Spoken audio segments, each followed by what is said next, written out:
Livro Os Segredos da Mente Milionária. Arquivo de Riqueza número 13. Título: As pessoas ricas focalizam o seu patrimônio líquido. As pessoas de mentalidade pobre focalizam o seu rendimento mensal.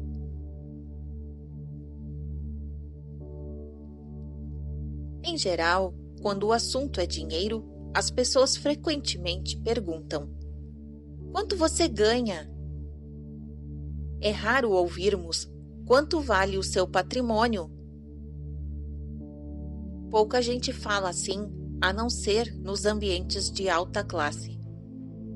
Nesses lugares, as conversas sobre dinheiro costumam dizer a respeito ao patrimônio. O Pedro acabou de vender as ações. Ele agora tem um patrimônio de mais de 3 milhões. A empresa de João abriu o capital. Ele agora possui 5 milhões. A Maria vendeu a firma e agora tem 8 milhões. Ninguém diz: sabia que o Ricardo ganhou um aumento além de uma ajuda de custo de 2%?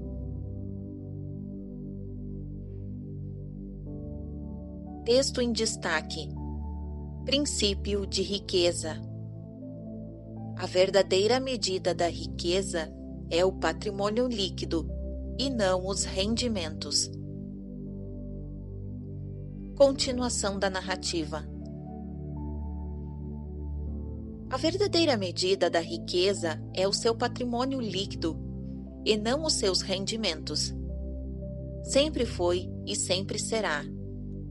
O patrimônio líquido é o valor de tudo o que uma pessoa tem. Para determinar o seu patrimônio, some o valor de todas as coisas que você possui: dinheiro, ações, títulos, imóveis, o seu negócio atual e a sua casa, e depois subtraia tudo o que deve. O patrimônio líquido é a medida definitiva da riqueza, porque, se necessário, os bens podem ser liquidados, ou seja, convertidos em dinheiro. Quem é rico sabe que há uma imensa diferença entre rendimentos e patrimônio líquido.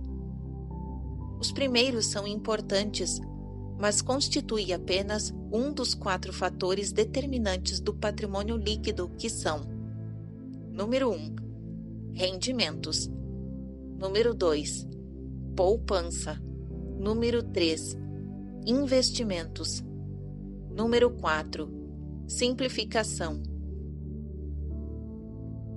Toda pessoa rica compreende que a construção de um patrimônio líquido substancial resulta de uma equação que contém esses 4 elementos. Como todos eles são essenciais, examinarei um a um. Existem 2 tipos de rendimentos: os ativos e passivos. Rendimentos ativos é o dinheiro que você ganha por seu trabalho, o seu salário, ou, caso seja um empresário, a renda ou lucros que obtém com o seu próprio negócio. Os rendimentos ativos é importante, porque na sua ausência é quase impossível chegar aos outros 3 fatores de patrimônio líquido. É com os rendimentos ativos que enchemos o nosso funil financeiro, por assim dizer. Em condições normais, quanto maior o rendimento ativo, mais podemos poupar e investir. Embora esse tipo de rendimento seja fundamental, eu repito, o seu valor depende da parte que ele ocupa no conjunto do patrimônio líquido. Rendimento passivo é o dinheiro que você recebe sem trabalhar ativamente. Depois abordarei os rendimentos passivos com mais detalhes. Por ora, considere-o uma das fontes de abastecimento do seu funil financeiro, que pode ser usada para gastos, poupança e investimento. Poupar também é indispensável. Se você ganhar rios de dinheiro e não conservar nenhum, não fará fortuna. Muita gente tem um modelo de dinheiro programado para gastar. Quanto mais ganha, mais gasta. São indivíduos que optam pela gratificação imediata em detrimento do equilíbrio a longo prazo. Os gastadores têm 3 lemas. O primeiro é: "Ah, é só dinheiro." Consequentemente, o dinheiro é algo que eles não possuem em grande quantidade. O segundo: "Tudo que vai, vem." Pelo menos é do que gostariam, porque o seu terceiro lema é: "Sinto muito, agora não dá. Estou quebrado." Sem rendimentos para encher o funil financeiro e sem poupança para conservá-lo, é impossível passar ao próximo fator do patrimônio líquido. Depois que tiver começado a poupar uma parte apropriada dos seus rendimentos, você pode chegar à etapa seguinte: fazer o seu montante de dinheiro aumentar por meio de investimentos. Em geral, quanto melhores os investimentos, mais rápido o dinheiro cresce e mais patrimônio líquido ele proporciona. As pessoas ricas despendem tempo e energia aprendendo a investir e têm orgulho de ser excelentes investidoras, ou pelo menos de contratar ótimos profissionais para executar essa tarefa por elas. Quem tem a mentalidade pobre pensa que investimentos é coisa de rico. E como nunca aprende a fazer isso, continua na pior. Volto a dizer, todas as partes da equação são importantes. O quarto fator do patrimônio líquido pode ser considerado o azarão do páreo. Pouca gente reconhece a sua importância para a criação da riqueza. Trata-se da simplificação. Ela caminha lado a lado com a poupança e requer o estabelecimento consciente de um estilo de vida em que você dependa menos do dinheiro. Com redução do seu custo de vida, aumentam a poupança e também a quantidade de dinheiro disponível para investir. Para ilustrar o poder da simplificação, vou contar uma história de um participante de um seminário da mente milionária. Aos 23 anos de idade, Sui tomou uma sábia decisão: comprou uma casa. Nesse negócio, ela gastou pouco menos de $300 mil. 7 anos depois, houve um boom do mercado imobiliário e Sui vendeu a casa por mais ou menos $600 mil, obtendo um lucro superior a 300 mil. Ela pensou em adquirir uma nova casa, mas após participar do seminário, percebeu que se investisse o dinheiro com juros a 10% e simplificasse o seu estilo de vida, poderia viver confortavelmente dos rendimentos sem nunca mais ter de trabalhar.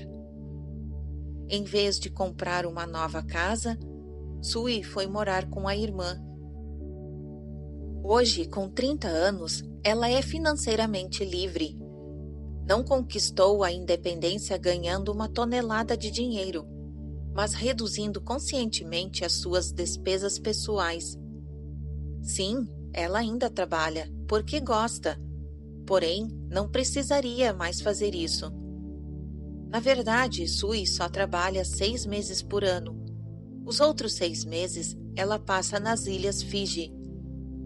Primeiro, porque ela adora o lugar. Segundo, porque, como diz lá o seu dinheiro rende muito mais. Como vive entre os moradores locais e não entre os turistas, os seus gastos não são grandes. Você reconhece alguém que pode ficar 6 meses por ano numa ilha tropical sem precisar trabalhar na flor dos seus 30 anos de idade? E que tal aos 40, 50, 60 ou em qualquer outra idade? Tudo isso aconteceu porque Sui criou um estilo de vida simples. Assim, não precisa de nenhuma fortuna para se sustentar. Quanto lhe custa, portanto, ser financeiramente feliz? Se você sente necessidade de morar numa verdadeira mansão, ter 10 carros, ter casas de veraneio, dar volta ao mundo todo ano, comer caviar, beber o melhor champanhe, para preencher a sua vida, então, ótimo. Saiba, no entanto, que está colocando o seu sonho de felicidade num patamar extremamente alto e pode precisar de um tempo enorme para alcançá-lo. Mas caso você não faça questão de todos esses brinquedos para ser feliz, é provável que concretize o seu objetivo financeiro mais cedo. Volto a dizer, a construção do patrimônio líquido é uma equação de 4 partes. Considere a seguinte analogia. Imagine-se dirigindo um ônibus. Como seria a viagem se esse veículo só tivesse uma roda? Provavelmente lenta, acidentada, cheia de percalços. Você ficaria girando em círculos. Soa familiar? As pessoas ricas jogam o jogo do dinheiro com as 4 rodas.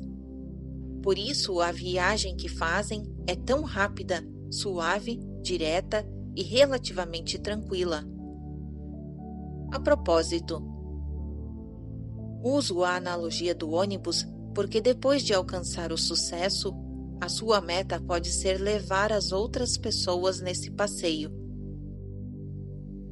Aqueles que têm uma mentalidade pobre ou uma visão de classe média jogam o jogo do dinheiro com uma roda só. Acreditam que o único jeito de enriquecer é ganhando rios de dinheiro. Eles pensam assim porque nunca fizeram fortuna. Não conhecem a lei de Parkinson. A despesa cresce na proporção direta da receita. Veja o que normalmente acontece na nossa sociedade. As pessoas têm um carro, depois ganha mais dinheiro e compra um carro melhor.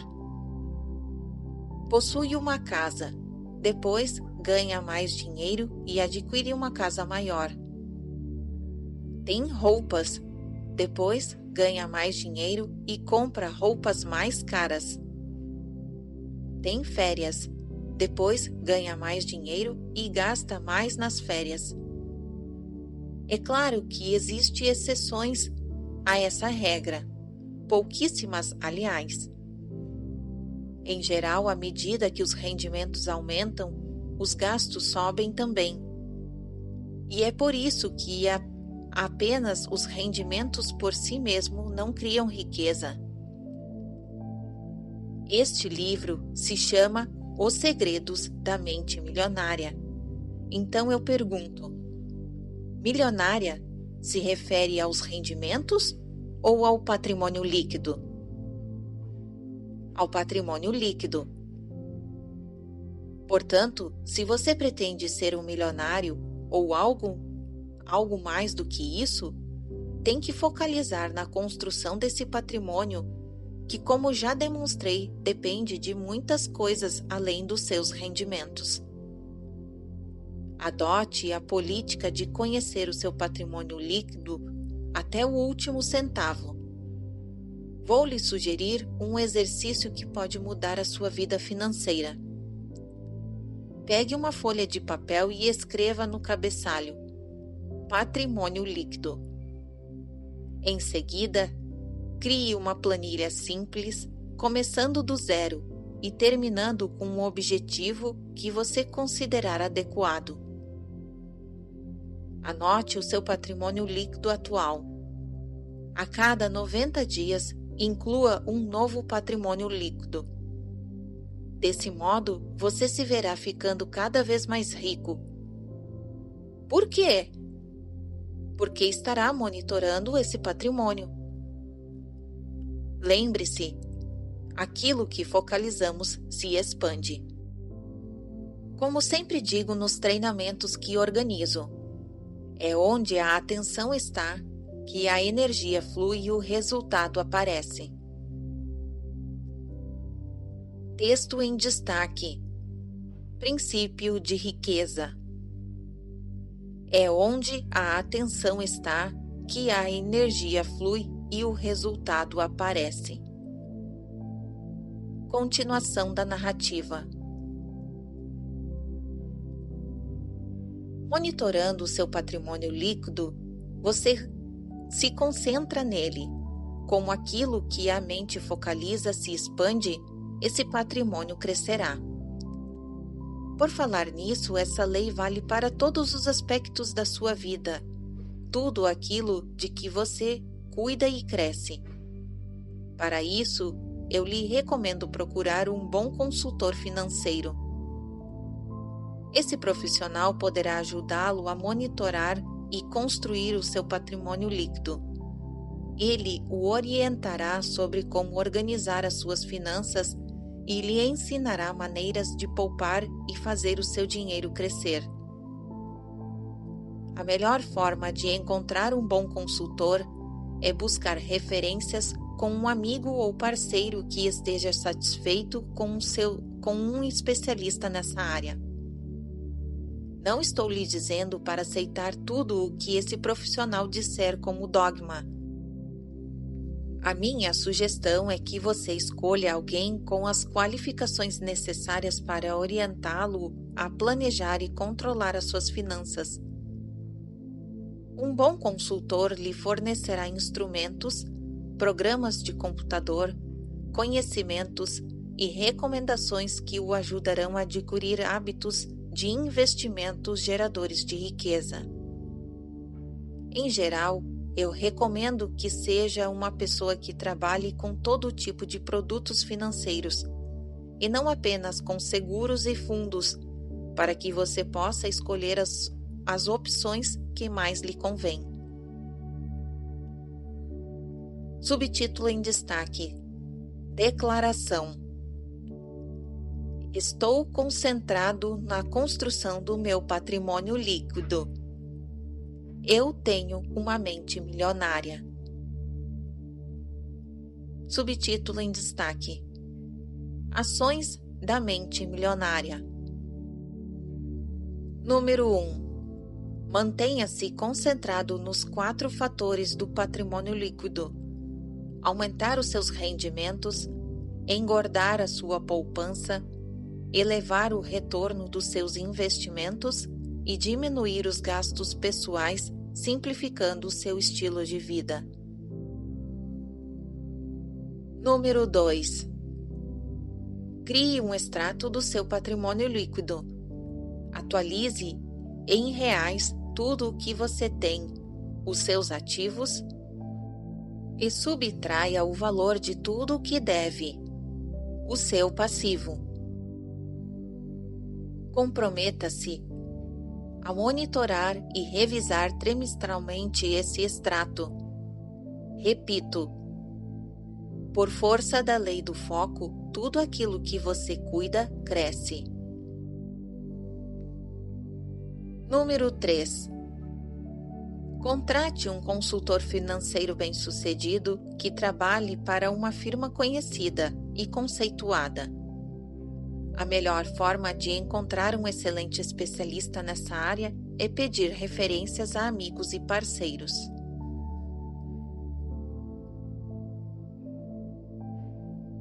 Fim do arquivo de riqueza número 13.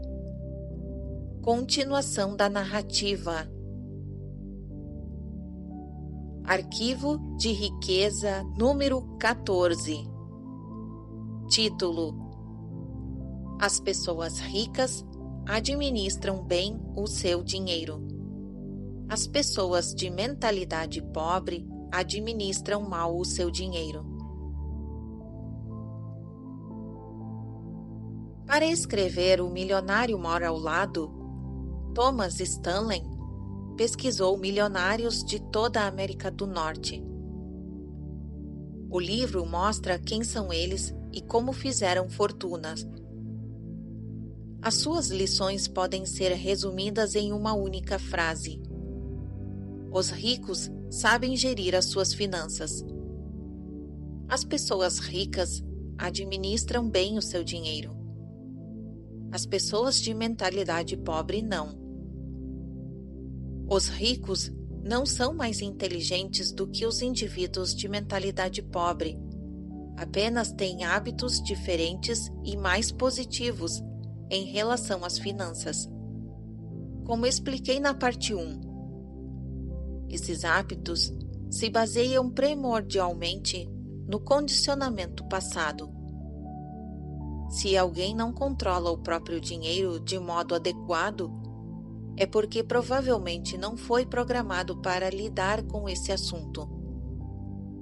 E é possível também que essa pessoa não saiba gerir o seu dinheiro de forma simples e eficaz. Não sei se é o seu caso, mas a faculdade que frequentei não oferecia o curso Administração do Dinheiro. Talvez esse tema não tenha muito glamour, mas ele se resume a isto. O que distingue o sucesso do fracasso financeiro é a capacidade que a pessoa tem de administrar o próprio dinheiro. É simples. Para controlar dinheiro, é necessário administrá-lo. Quem pensa pequeno administra mal as suas finanças e evita esse tema completamente. Muitos indivíduos não gostam de gerir a sua vida financeira porque, segundo dizem, isso lhes tira a liberdade ou porque não têm dinheiro suficiente para controlar. Quanto à primeira desculpa, administrar dinheiro não restringe a liberdade de ninguém. Ao contrário, a aumenta. Tomar a frente dessa atividade é o que dá a uma pessoa a situação financeira de que ela precisa para nunca mais ter de trabalhar na vida. Essa, para mim, é a verdadeira liberdade. Os que valem do argumento "não tenho dinheiro suficiente para administrar", por sua vez, estão olhando para o lado errado do telescópio. Em lugar de dizerem "quando eu possuir muito dinheiro, começarei a administrá-lo", eles devem dizer "quando eu começar a administrar as minhas finanças, terei muito dinheiro".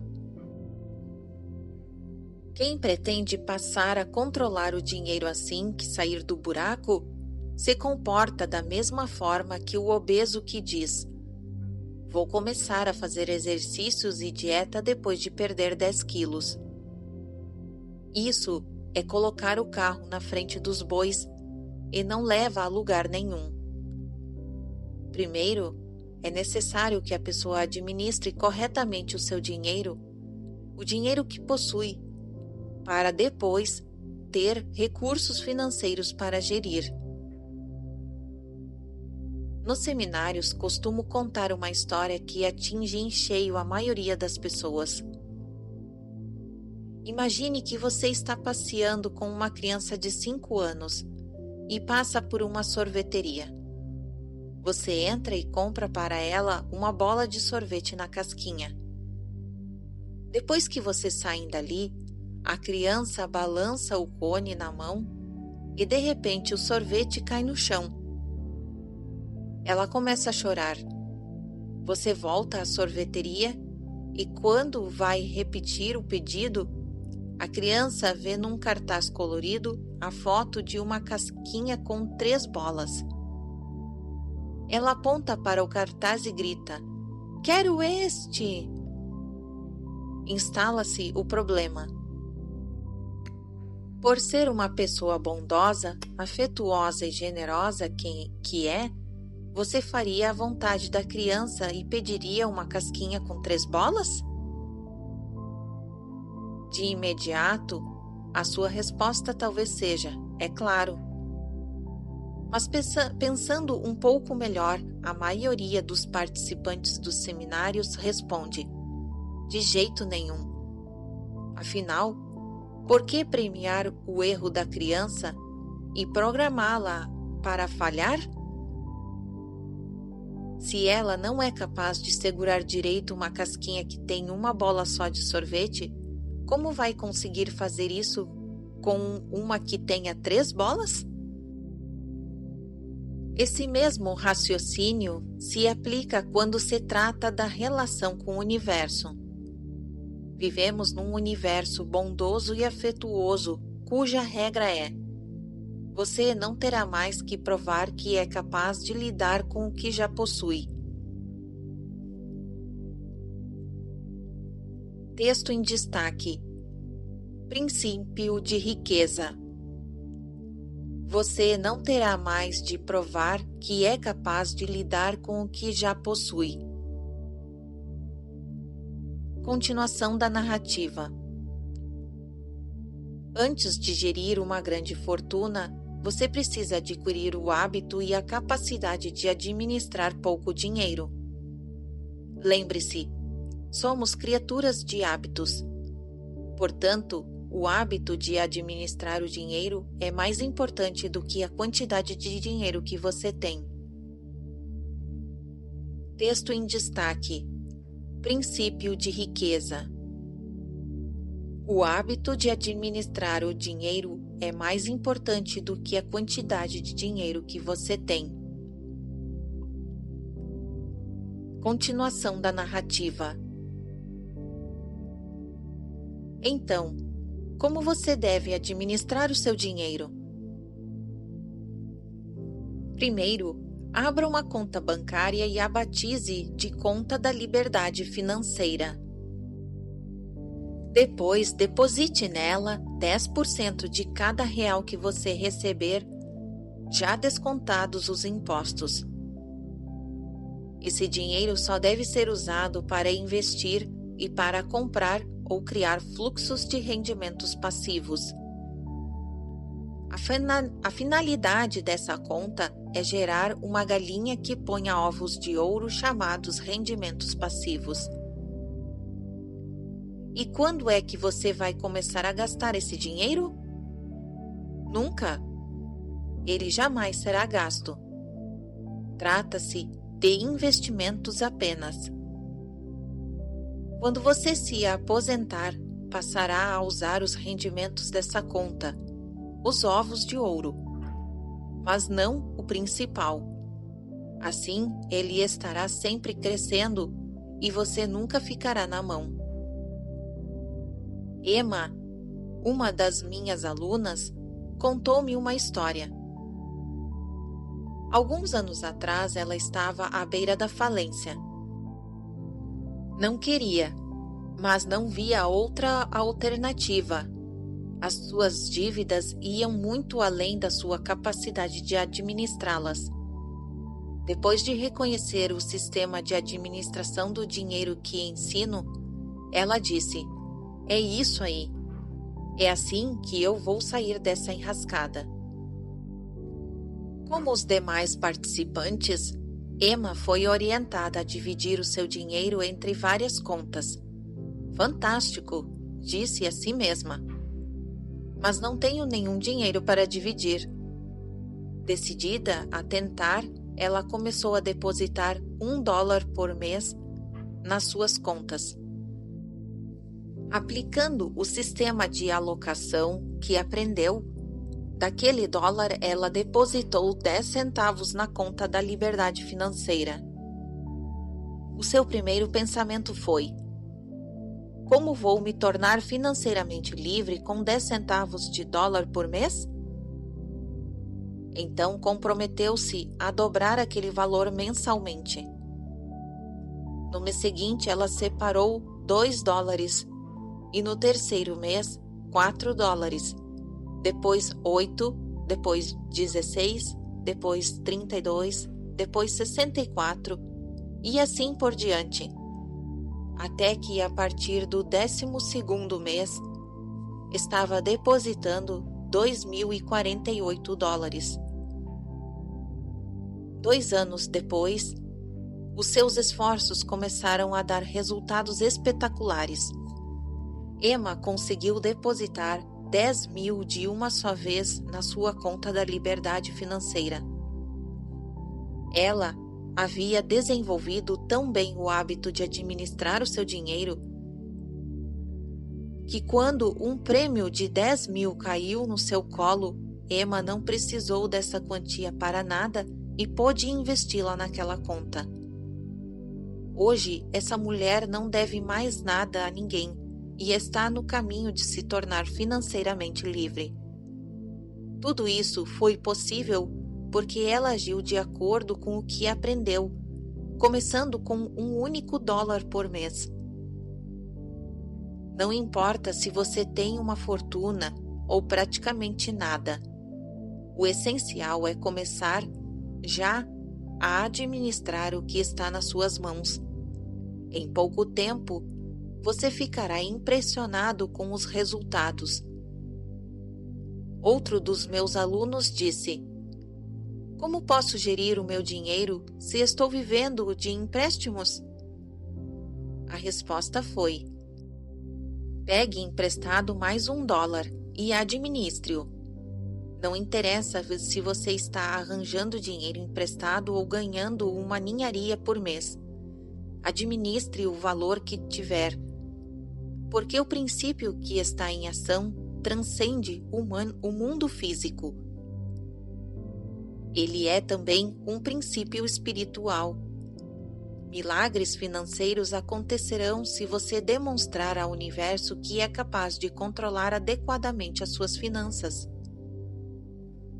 Depois de abrir a conta da liberdade financeira, crie na sua casa o pote da liberdade financeira e guarde nele alguma quantia todos os dias. Pode ser 5 ou 10 reais ou um único real, 1 centavo que seja, ou todo o seu dinheiro trocado. O valor não importa, o hábito sim.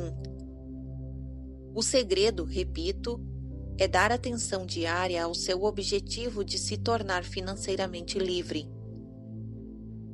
Os semelhantes se atraem. Dinheiro chama dinheiro. Deixe esse pote se tornar o seu ímã que atrai dinheiro. Faça com que ele traga para a sua vida mais e mais riquezas e oportunidades de liberdade financeira. Tenho certeza de que não é a primeira vez que você ouve o conselho de poupar 10% dos seus rendimentos para investimentos a longo prazo. Mas talvez seja a primeira vez que alguém lhe disse para ter uma outra conta, a conta da diversão, especificamente para você poder gastar e curtir. Um dos seus maiores segredos da administração do dinheiro é o equilíbrio. Por outro lado, você deve poupar o máximo para ter condições de investir e gastar mais dinheiro.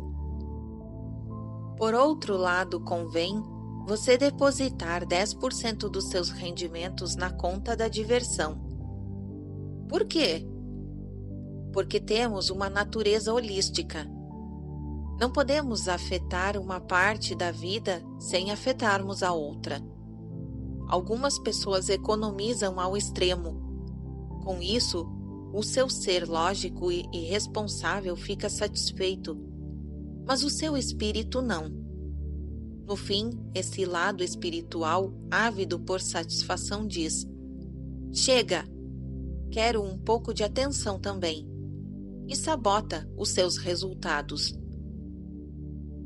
Se você apenas gasta, não só jamais enriquecerá, como a parte responsável do seu ser acabará fazendo com que você não curta as coisas com as quais depende do seu dinheiro, porque se sente culpado. Então, a culpa o leva a gastar mais ainda, como forma de expressar as suas emoções. Você se sente melhor durante um tempo, porém a culpa e a vergonha logo retornarão. A única maneira de romper esse círculo vicioso é aprender a administrar as suas finanças de um modo que dê certo. O objetivo primordial da conta da diversão é a sua satisfação. Ela lhe dará a oportunidade de fazer coisas que você normalmente não faria. Extravagâncias, como ir a um bom restaurante e pedir uma garrafa do melhor vinho ou champanhe, ou alugar um carro caro para passear durante o final de semana. A regra que comanda a conta de diversão é: ela tem de ser zerada todo mês. Exatamente. Você deve torrar mensalmente todo o dinheiro que tiver depositado de um modo que o faça se sentir rico. Imagine-se, por exemplo, despejando cada centavo dessa conta no balcão de um hotel de alta classe para passar um final de semana ali. É como eu disse, uma extravagância. Para a maioria de nós, a única forma de respeitar o plano de poupança é compensá-lo com um plano que premie o nosso esforço. Outras finalidades da conta da diversão são: fortalecer o seu músculo recebedor e tornar mais divertida a administração do dinheiro. Além da conta da liberdade financeira e da conta da diversão, eu o aconselho a criar outras 4 contas para dividir o seu dinheiro. 10% para a conta de poupança para despesas a longo prazo. 10% para a conta da instrução financeira. 50% para a conta das necessidades básicas. E 10% para a conta das doações. Vou dizer outra vez. As pessoas de mentalidade pobre pensam que tudo depende dos rendimentos. Acreditam que para enriquecer é necessário ter um salário nababesco. Isso é uma grande bobagem. A verdade é que se você administrar o seu dinheiro seguindo o programa que sugiro, terá grandes chances de se tornar financeiramente livre com rendimentos relativamente baixos. No entanto, caso controle mal as suas finanças, não conseguirá essa liberdade, mesmo que tenha rendimentos elevados. É por isso que alguns profissionais bem remunerados, como médicos, advogados, dentistas e até atletas, muitas vezes estão duros. Afinal, não se trata de quanto dinheiro entra, e sim do que a pessoa faz com ele. John, um dos participantes do seminário, disse-me que na primeira vez em que ouviu falar em sistema de administração de dinheiro pensou: que saco! Por que diabos alguém gastaria o seu precioso tempo com essa bobagem? Mais tarde, ele percebeu que se quisesse ser financeiramente livre um dia, teria também que saber administrar o próprio dinheiro como fazem os ricos. Como esse novo hábito não era algo natural para ele, John precisou aprender essa lição. Disse ter se lembrado de quando treinava para provas de triatlo. Era muito bom em natação e ciclismo, mas não gostava de correr. Sempre forçava os pés, os joelhos e as costas e ficava todo dolorido depois dos treinos. Durante a corrida, respirava com dificuldade e os seus pulmões queimavam, mesmo que ele não se empenhasse ao máximo. Detestava aquilo, porém, sabia que se quisesse ser um atleta de primeiro nível, teria que aprender a correr e a aceitar as suas consequências como parte dos custos da vitória. John decidiu então correr todos os dias. Após alguns meses, passou não apenas a gostar dessa atividade, como a ansiar pela hora do seu treino diário. Aconteceu-lhe exatamente a mesma coisa na área de administração do dinheiro. John começou detestando esse sistema, porém depois acabou gostando dele. Agora, aguarda pela chegada do pagamento para depositá-lo nas contas. E curte também monitorar o seu patrimônio líquido, que passou de 0 para mais de $300 mil e continua crescendo dia a dia. Tudo se resume ao seguinte: ou você controla o seu dinheiro, ou ele o controlará. Para controlar o dinheiro, você tem que administrá-lo. Texto em destaque. Princípio de riqueza. Ou você controla o seu dinheiro, ou ele o controlará. Continuação da narrativa.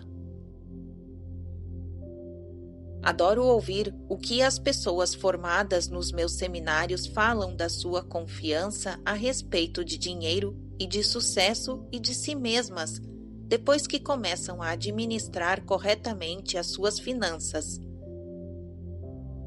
E o melhor de tudo é que essa confiança se transfere a outras áreas da vida, aumentando a sua felicidade, melhorando os seus relacionamentos e até a sua saúde. O dinheiro é uma parte fundamental da existência humana. Quando você aprender a colocar as suas finanças sob controle, todos os setores da sua vida andarão bem. Subtítulo em destaque. Declaração. Sou um excelente administrador de dinheiro. Eu tenho uma mente milionária. Subtítulo em destaque. Ações da mente milionária. Número 1. Abra a conta da liberdade financeira. Deposite nela 10% de todos os seus rendimentos, descontando os impostos. Esse dinheiro jamais deve ser gasto, apenas investido para produzir rendimentos passivos para a sua aposentadoria. Número 2. Crie na sua casa um pote da liberdade financeira e guarde uma quantia qualquer ali todos os dias.